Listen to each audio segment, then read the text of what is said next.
पिछले वीडियो में अपन ने डायरेक्ट और इनडायरेक्ट लाइटिंग स्ट्रोक के बारे में देखा था। आज अपन अपने पावर सिस्टम की प्रोटेक्शन के बारे में देखेंगे कि अपन डायरेक्ट और इनडायरेक्ट लाइटिंग स्ट्रोक से अपने पावर सिस्टम को कैसे प्रोटेक्ट कर सकते हैं। तो देखो, जैसे कि मैं आपको हर बार बोलता हूँ, आप एंड तक देखोगे ना तो आपको हर चीज़ समझ में आएगी।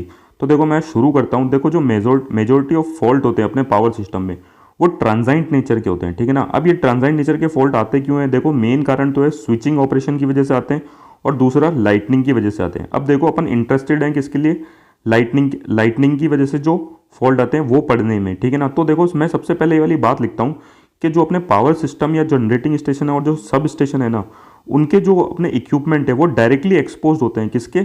लाइटनिंग स्ट्रोक के, ठीक है ना। जैसे कि मैं आपको यहाँ पे थोड़ा सा बता दूं, जैसे कि जनरेटिंग स्टेशन तो फिर भी इंडोर होते हैं, लेकिन सब स्टेशन जो होते हैं वो क्या होते हैं? अपने आउटडोर टाइप होते हैं, जैसे कि आपने देखा होगा, ठीक है ना। और दूसरे अपनी ट्रांसमिशन लाइन है वो भी कैसी होती है? आउटडोर टाइप होती है। तो इनसे अपन को लाइटनिंग स्ट्रोक से बचाने की बहुत ही ज़्यादा ज़रूरत है, क्योंकि लाइटनिंग स्ट्रोक में जो वोल्टेज जनरेट होता है ना, वो मिलियंस ऑफ वोल्ट तक जाता है। तो यही चीज़ मैंने लिख रखी है। देखो, तो एक ज़रूरत है अपन को कि इन अपने पावर सिस्टम, सब स्टेशन या जनरेटिंग स्टेशन या उनके इक्विपमेंट को इन लाइटनिंग स्ट्रोक से बचाने की। अब देखो, किन को किससे बचाना है, ठीक है ना, वो अपन देख लेते हैं एक बार एक एक पॉइंट की मदद से, तो ताकि और क्लियर हो। देखो, पावर स्टेशन या फिर मैं बोल दूं जनरेटिंग स्टेशन और सब स्टेशन को बचाना है अपना डायरेक्ट लाइटिंग स्ट्रोक से। तो देखो, मैं यहाँ पे ये बना रखा है, क्लाउड से जो डायरेक्ट लाइटिंग स्ट्रोक है वो हो सकता है कि अपने पावर स्टेशन पे गिरे, लेकिन अपन को पावर स्टेशन पे इतनी ज़रूरत नहीं पड़ती प्रोटेक्शन की, क्योंकि जो अपने पावर स्टेशन या जनरेटिंग स्टेशन होते हैं वो इंडोर टाइप होते हैं, ठीक है ना। लेकिन जो अपने सब स्टेशन है, जैसे कि मैंने आपको पहले भी बताया, वो ज़्यादातर ओपन एरिया में रहते हैं, आउटडोर रहते हैं। तो उनसे अपन को डायरेक्ट लाइटिंग स्ट्रोक उनको सब स्टेशन को अपन को डायरेक्ट लाइटिंग स्ट्रोक से बचाने की ज़रूरत है, ठीक है ना। किससे बचाएंगे, कैसे बचाएंगे, ये अभी अपन थोड़ा आगे देखते हैं। अपन थोड़ी इसको पेस्टिंग करते हैं, ठीक है ना। दूसरा, जैसे कि मैंने बोला, जो ओवरहेड ट्रांसमिशन लाइन है वो भी अपनी आउटडोर होती है, वो इंडोर तो हो नहीं सकती। तो उससे भी क्या होता है, जो क्लाउड से जो डायरेक्ट लाइटनिंग स्ट्रोक है, तो इन ट्रांसमिशन लाइन को भी डायरेक्ट लाइटनिंग स्ट्रोक से बचाने की ज़रूरत है, ठीक है ना, ओवरहेड ट्रांसमिशन लाइन को। तो तीसरा जो पॉइंट, देखो मैं आपको यहाँ पे एक चीज़ समझाता हूँ। ये मान लो ग्रीन कलर में कंडक्टर है। मैंने जैसे कि पिछले वीडियो में बताया था, क्लाउड से एक इनडायरेक्ट टाइप ऑफ स्ट्रोक आता है। इस स्ट्रोक की वजह से क्या होती है? ट्रैवलिंग वेव होती है, जो कि अपने कंडक्टर में होती है। अब ये कंडक्टर देखो, मान लो अपने एक इक्विपमेंट में जा रहा है, वो इक्विपमेंट मैंने ट्रांसफार्मर मान लिया, ठीक है ना। जनरेटर भी हो सकता है, मैंने यहाँ पे मान लिया ट्रांसफार्मर। तो ये ट्रैवलिंग वेव जब कंडक्टर से होती हुई इस ट्रांसफार्मर में जाएगी तो इस इक्विपमेंट को डैमेज करेगी। तो अपन को क्या है, अपने इलेक्ट्रिकल इक्विपमेंट जैसे कि जनरेटर या फिर ट्रांसफार्मर को इन ट्रैवलिंग वेव से बचाने की जरूरत है। किससे ये ट्रैवलिंग वेव आती? किससे? इनडायरेक्ट स्ट्रोक से। मेरे हिसाब से आप मेरी बात समझ गए होंगे, ठीक है ना।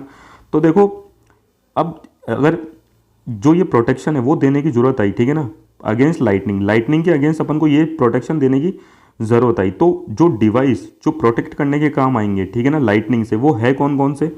सबसे पहला तो देखो अपना है अर्थिंग स्क्रीन पढ़ेंगे अपन। अर्थिंग स्क्रीन का मैं थोड़ा सा आपको बता दूं, ये पावर जनरेटिंग स्टेशन, जैसे कि मैंने यहाँ पे लिखा है, पावर स्टेशन या सब स्टेशन को बचाती है डायरेक्ट लाइटनिंग स्ट्रोक से। वो कौन बचाएगी? अपनी अर्थिंग स्क्रीन, ठीक है ना। आप देखो, यहाँ से थोड़ा थोड़ा समझते जाओ, ठीक है।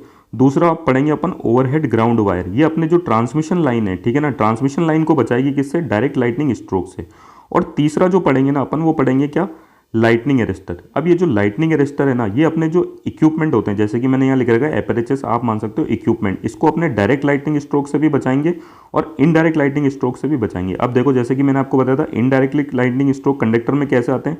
एक ट्रैवलिंग वेव की तरह, या फिर मैं इसको ऐसे बोल सकता हूँ, इनडायरेक्ट लाइटनिंग स्ट्रोक की वजह से अपने जो कंडक्टर होते हैं, ठीक है ना, जो ओवर ट्रांसमिशन लाइन होती है, उसमें ओवर ट्रैवलिंग वेव प्रोड्यूस होती है, जो अपने इक्विपमेंट को डैमेज करती है। अब तो अब अपन इन तीनों जो इक्विपमेंट है या डिवाइस है, इनको एक एक करके पढ़ेंगे। और सबसे पहले अपन पढ़ेंगे क्या? Earthing screen. देखो, अब अर्थिंग स्क्रीन है, जैसे कि मैंने आपको पहले बताया था। देखो, जो जनरेटिंग स्टेशन होते हैं, ठीक है ना, वो जनरली कैसे होते हैं? इंडोर टाइप होते हैं। तो ये ज़्यादा एक्सपोज नहीं होते नेचुरल एलिमेंट के, जैसे कि अपनी लाइटनिंग होती है। लेकिन जो अपने सब स्टेशन है, ठीक है ना, वो देखो आउटडोर है। तो आप खुद ही देख लो कि आउटडोर है तो लाइटनिंग गिरने की जो चांसेस है वो यहाँ पे ज़्यादा रहेंगे, ठीक है ना। तो अपन को इन सब स्टेशन को लाइटनिंग से बचाने की जरूरत है, डायरेक्ट लाइटनिंग स्ट्रोक से बचाने की जरूरत है। तो देखो, अगर अपन सब स्टेशन को डायरेक्ट लाइटनिंग स्ट्रोक से बचाना चाहते हैं ना, तो हमें 3 रिक्वायरमेंट जो है वो फुलफिल करनी पड़ेगी, और ये पॉइंट उसी के लिए लिख रखा है। तो देखो, जो पहली रिक्वायरमेंट है ना, वो है इंटरसेप्शन, ठीक है ना। तो इंटरसेप्शन का जो सिंपल सा मीनिंग होता है ना, वो होता है एक्शन ऑफ कैचिंग। भैया, अगर क्लाउड से डायरेक्ट लाइटनिंग गिरती है अपने किस पे, किसी भी जगह, जैसे कि यहाँ पे अपन सब स्टेशन ले रहे हैं, तो कोई ऐसा डिवाइस उसके ऊपर लगा हुआ होना चाहिए जो इस लाइटनिंग को क्या करे, इंटरसेप्ट करे या कैच कर ले, ठीक है ना। कैच करने के बाद, कैच कर ले या एब्जॉर्व कर ले, ठीक है ना। कैच करने के बाद जो डिस्चार्ज करंट होता है, ठीक है ना, उसको कंडक्ट कराना भी जरूरी है। तो उसके लिए अपन को एक लो रेजिस्टेंस पाथ चाहिए होता है। तो दूसरा पॉइंट जो है वो कंडक्शन का। अब भैया लो रेजिस्टेंस पाथ से अपन ने उसको कंडक्ट तो करा दिया इस करंट को, डिस्चार्ज करंट को। अब अपनी तीसरी रिक्वायरमेंट ये कहती है कि जो डिस्चार्ज करंट है उसको डिसिपेट भी करना है, ठीक है ना। तो उसके लिए अपन ने लगाते हैं क्या, अर्थिंग। तो तीसरी जो रिक्वायरमेंट है वो डिसिपेशन। मेरे हिसाब से आप समझ गए होंगे जो 3 रिक्वायरमेंट है डायरेक्ट लाइटिंग स्ट्रोक से बचने के लिए, एक तो इंटरसेप्शन, कंडक्शन और तीसरी है डिसिपेशन, ठीक है ना। तो देखो इन्हीं 3 चीज़ों को काम में लेते हुए अपन कैसे अपने सब स्टेशन को बचाएंगे वही अपन देखने वाले हैं। देखो अपन देख रहे हैं इन 3 चीज़ों को जो पूरा करती है, जो फुलफिल करती है इन 3 रिक्वायरमेंट को, वो करती है अपनी अर्थिंग स्क्रीन, ठीक है ना। अब इस अर्थिंग स्क्रीन जो है अपन को डायरेक्ट लाइटिंग स्ट्रोक से अपने सब स्टेशन को बचाती है। और वो बचाती कैसे, अपन इस अर्थिंग स्क्रीन को क्या करते हैं, जो सब स्टेशन होता है ना उसके चारों तरफ ऊपर की तरफ माउंट करते हैं, ठीक है ना। देखो मैं आपको दिखा देता हूँ कंस्ट्रक्शन में। तो देखो ये सब स्टेशन है जैसे कि, तो अपन इसके ऊपर, ठीक है ना, अपनी ये अर्थिंग स्क्रीन लगाएंगे। अब मैं आपको देखो अर्थिंग स्क्रीन का कंस्ट्रक्शन बता देता हूँ। देखो ये जो नेटवर्क लगा है ये कॉपर से बना हुआ है, ठीक है ना। अब यही जो नेटवर्क है ये अपना किसका काम करेगा, इंटरसेप्शन, मतलब ये लाइटनिंग को कैच करेगा या फिर मैं बोल दूं लाइटनिंग को क्या करेगा, एब्जॉर्ब करेगा, ठीक है ना। अब दूसरी रिक्वायरमेंट ये है कि भैया ये जो पिलर हैं, ठीक है ना, अपनी इस अर्थिंग स्क्रीन के, उसमें से मिनिमम या एटलीस्ट 2, ठीक है ना, वो प्रॉपर्ली अर्थिड या ग्राउंडेड होने चाहिए। और ग्राउंडेड कैसे होना चाहिए, एक लो रेजिस्टेंस पाथ के थ्रू, ठीक है ना, ताकि जब जैसे ये लाइटनिंग यहाँ पे ये इंटरसेप्ट करे या एब्जॉर्ब करे, ठीक है ना, तो ये जो पाथ है उसको लो रेजिस्टेंस, ये जो पिलर है ये इसको लो रेजिस्टेंस पाथ प्रोवाइड करे डिस्चार्ज करंट को फ्लो होने के लिए। और जो ये है अर्थिंग, ये इसको क्या करे, जो डिस्चार्ज करंट है उसको डिसिपेट कर दे। तो देखो ये सिंपल चीज़ की कंस्ट्रक्शन है, आप मेरे हिसाब से इसको समझ गए होंगे, ठीक है ना। तो देखो मैंने यही चीज़ यहाँ पे लिख रखी है, ठीक है, आप इसको बिल्कुल पढ़ सकते हो। अब देखो जैसे कि मैंने आपको बताया था कि यहाँ पे लो रेजिस्टेंस पाथ प्रोवाइड करना है। तो देखो लो रेजिस्टेंस पाथ के लिए भी अपन को अब 3 रिक्वायरमेंट पूरी करनी पड़ेगी। तो देखो लो इंपिडेंस पाथ के लिए जो पाथ होता है उसका इंपिडेंस लो होना चाहिए। तो देखो इंपिडेंस का फॉर्मूला ये होता है,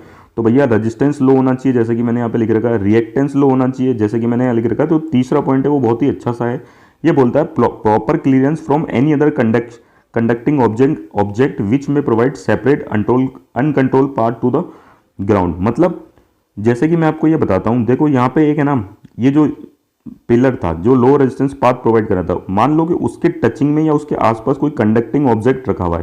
देखो अपन चाहते थे यहाँ से जब डिस्चार्ज करंट हो तो अपने अपना जो ये लो रेजिस्टेंस पाथ है इसके थ्रू फ्लो करे, लेकिन ये जो कंडक्टिंग ऑब्जेक्ट है, ठीक है ना, तो ये कंडक्टिंग ऑब्जेक्ट अगर इसके टच में है तो ठीक है ना, तो जो अपना डिस्चार्ज करंट है वो इस पिलर के थ्रू ना होके अपने इस कंडक्टिंग ऑब्जेक्ट से फ्लो करेगा और जो अपना इसका अरेंजमेंट है उसको बिगाड़ेगा। तो यही चीज़ मैंने यहाँ पे देखो तीसरे पॉइंट में लिख रखी है, ठीक है। मेरे हिसाब से आप समझ गए होंगे, ठीक है ना। अब देखो जैसे कि वर्किंग में आपको पहले भी बता चुका हूँ, तो मैं आपको वर्किंग फिर से बता देता हूँ। क्लाउड से जैसे ही डायरेक्ट लाइटनिंग स्ट्रोक आया, ये जो कॉपर का नेटवर्क है जो अपनी अर्थिंग स्क्रीन है वो क्या करेगी, इस लाइटनिंग को एब्जॉर्ब करेगी। अब ये जो 2 पिलर हैं जो ग्राउंडेड होने चाहिए, जैसे कि मैंने आपको बताया एटलीस्ट 2 पिलर जो होते हैं वो ग्राउंडेड होने चाहिए, वो एक लो रेजिस्टेंस पाथ प्रोवाइड करेंगे किसको, डिस्चार्ज करंट को। तो डिस्चार्ज करंट क्या होगा, इन पिलर्स के थ्रू फ्लो करेगा और जाके अर्थ में जाके डिसिपेट हो जाएगा, ठीक है ना। इस तरीके से अपना सब स्टेशन क्या होगा, डायरेक्ट लाइटिंग स्ट्रोक से बच जाएगा। तो देखो मैंने यही चीज़ यहाँ पे लिख रखी है, आप इसको पढ़ सकते हो, ठीक है ना। जैसा जैसा मैंने बोला ना बिल्कुल वैसा का वैसा लिखा है, ठीक है ना। अब देखो एडवांटेज और डिसएडवांटेज है ना बहुत ही शानदार है, ठीक है ना।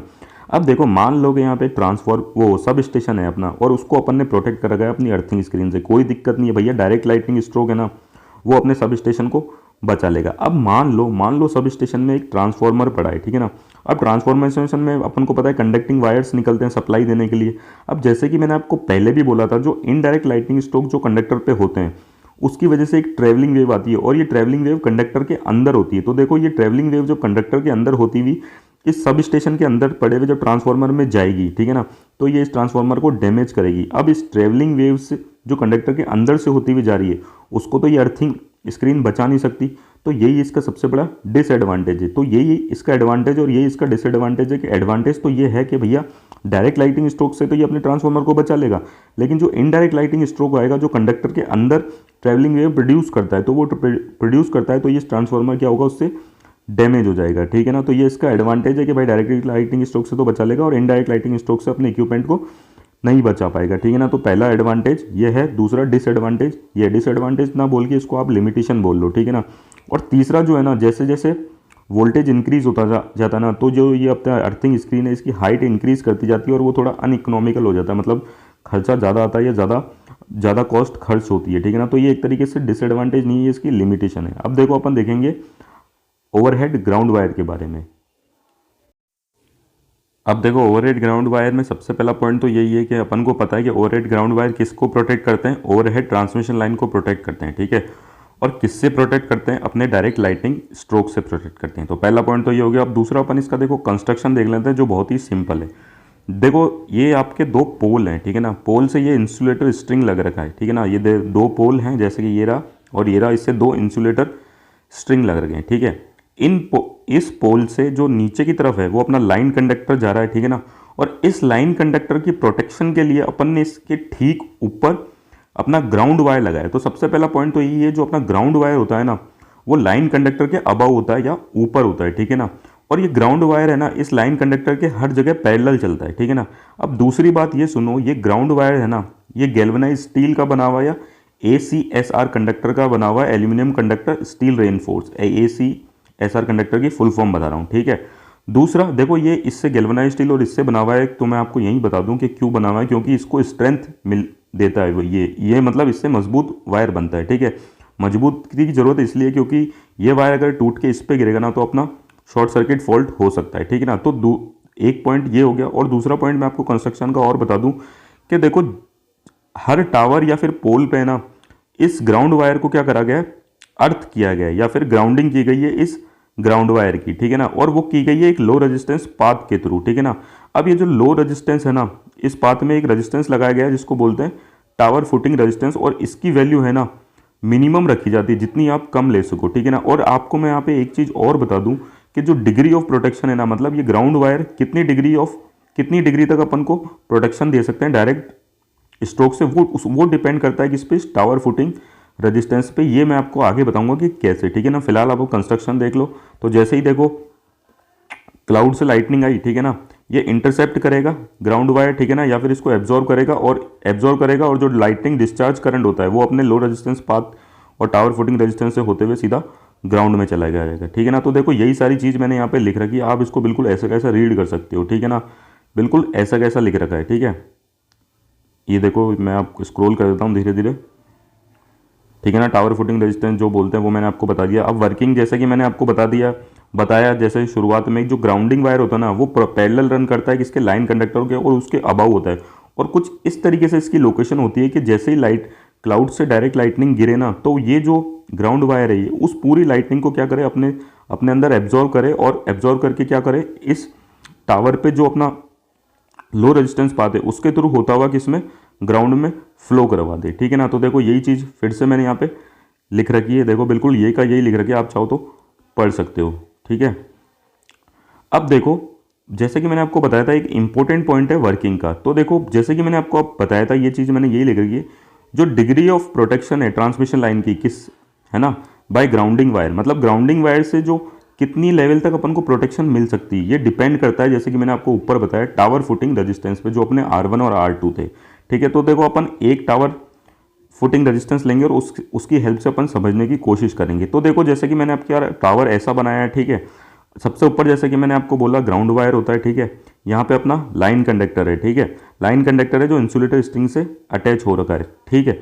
अब देखो जैसे ही लाइटनिंग हुई, ठीक है ना, क्लाउड से लाइटनिंग हुई, एक डिस्चार्ज करंट फ्लो होता है। इस डिस्चार्ज करंट को अपन ने मान लिया I1, और जो अपना टावर फुटिंग रेजिस्टेंस है उसको मान लिया अपन ने R1। तो देखो आपको पता है जो वोल्टेज से ये टावर राइज करेगा, जो वोल्टेज आएगा लाइटनिंग की वजह से इस टावर में, ठीक है ना, वो कितना आएगा, वोल्टेज का फॉर्मूला आपको पता है, V = IR होता है। तो देखो ये सारी चीज़ें मैंने लिख रखी है, टावर फुटिंग रेजिस्टेंस R1 और टावर से ग्राउंड में जो करंट आ रहा है वो क्या है, I1, ठीक है ना। और जो टावर राइज हुआ पोटेंशियल से वो क्या हुआ, VT ले लिया उसको, वो गया I1 R1। बहुत ही सिंपल है, ठीक है ना, आप इतनी बात समझ गए होंगे। तो देखो अब आगे देखो, ये जो वोल्टेज है, जो अपने जिससे अपना वो टावर, जिस वोल्टेज से अपना टावर राइज कर गया, ये जो वोल्टेज है ये अपीयर होता है किसके, अपने लाइन कंडक्टर और अपने टावर के बीच में। तो लाइन कंडक्टर और टावर के बीच में देखो ये ग्राउंड है, तो मैं इसको एक तरीके से ये बोल सकता हूँ कि ये जो वोल्टेज है ये अपने जो लाइन कंडक्टर है और ये जो अपनी इंसुलेटर स्ट्रिंग है इसके अक्रॉस भी आएगा, ठीक है ना। इस सिंपल वर्ड में बोलूँ कि ये जो वोल्टेज है जिससे अपना टावर राइज किया है, ठीक है ना, वो अपने स्ट्रिंग इंसुलेटर के अक्रॉस आ जाएगा। देखो स्ट्रिंग इंसुलेटर के अक्रॉस जो ये वोल्टेज आएगा उसका मतलब क्या है, मतलब उससे होगा क्या। देखो अगर ये जो अपना टावर, ये जो वोल्टेज है जिससे अब जो अपना स्ट्रिंग इंसुलेटर के अक्रॉस आया है, अगर ये फ्लैश ओवर वोल्टेज जो इंसुलेटर स्ट्रिंग का जो फ्लैश ओवर वोल्टेज है उससे कम है, ठीक है ना, तब तो कोई दिक्कत नहीं है, ठीक है ना। लेकिन अगर ये जो वोल्टेज है जो अपने इंसुलेटर स्ट्रिंग के अक्रॉस आया है, ये अगर अपना फ्लैश ओवर वोल्टेज जो होता है जो इंसुलेटर स्ट्रिंग का की जो इंसुलेटिंग स्ट्रेंथ है उसको डिस्ट्रॉय करने के लिए होता है, अगर उससे अपना ये वोल्टेज ज़्यादा हो गया तो अपना इंसुलेटर में फ्लैश ओवर हो जाएगा, और जो अपन कभी भी नहीं चाहते हैं, ठीक है ना। तो अब देखो बात ये निकल के आती है कि जो VT है वो डिपेंड कर रहा है I1 R1 पे। मतलब आप यहाँ से देख सकते हो जो वोल्टेज आया था स्ट्रिंग इंसुलेटर के अक्रॉस वो डिपेंड कर रहा है अपने R1 पे। इसलिए अपन ने बोला था कि जो डिग्री ऑफ प्रोटेक्शन है, ठीक है ना, ग्राउंड वायर, वो डिपेंड करता है अपने टावर फुटिंग रेजिस्टेंस पे। आप यहाँ से क्लियरली देख सकते हो VT डिपेंड कर रहा है R1 पे। मतलब जितना ज़्यादा अपन R1 कम रखेंगे उतना ज़्यादा अपना जो वोल्टेज होगा जो स्ट्रिंग इंसुलेटर के अक्रॉस आएगा वो कम होगा। इसीलिए ये वाली बात बोली भी गई थी, जो टावर फुटिंग रेजिस्टेंस है उसको हमेशा लो, जितना कम रख सको उतना रखो, है ना, ठीक है। जैसे कि मैंने आपको ये बता दिया, तो यही चीज़ मैंने यहाँ पे लिख रखी है, ठीक है ना। अब देखो एडवांटेज है ना, सबसे पहला तो एडवांटेज जो अपन हमेशा से पढ़ते आ रहे हैं कि भाई ये जो ट्रांसमिशन लाइन है उसको डायरेक्ट लाइटनिंग स्ट्रोक से बचाता है, ठीक है ना। अब ये देखो ये क्या करता है, ये जो लाइन कंडक्टर है ना इसको डैम्पिंग इफेक्ट से बचाता है। कुछ भी ऑसिलेशन आता है उसको डैम्प करता है, या कोई भी फॉल्ट आता है उसको डैम्प करता है, क्योंकि ये जो अपना कंडक्टर है ना, जो अपना ग्राउंड वायर है, वो कैसे एक्ट कर रहा है as a short circuit secondary. आप देख सकते हो यहाँ से शॉर्ट सर्किट सेकेंडरी की तरह एक्ट कर रहा है। दूसरा जो एडवांटेज है उसका ये देखो, अगर पास में कोई क्लाउड डिस्चार्ज हो रहा है तो उसकी एक इलेक्ट्रोस्टैटिक शील्ड बनती है। तो ये क्या करता है, इलेक्ट्रोस्टैटिक फील्ड बनती है। तो ये जो अपना ग्राउंड वायर है ये क्या करता है, जो अपना ओवरहेड ग्राउंड वायर है ये क्या करता है, अब इस जो लाइन कंडक्टर है उसको क्या करता है, शील्डिंग करता है, ठीक है ना, उसकी शील्ड करता है। मतलब ये जो एक्सटर्नल फील्ड है उसको यहाँ तक नहीं पहुँचने देता, क्योंकि अगर ये एक्सटर्नल शील्ड यहाँ तक पहुँचेगी तो ये क्या करेगी, इसमें वोल्टेज को इंड्यूस करेगी, ठीक है ना। तो मेरे हिसाब से आप ये समझ गए होंगे। आगे देखो इसके डिसएडवांटेज क्या है।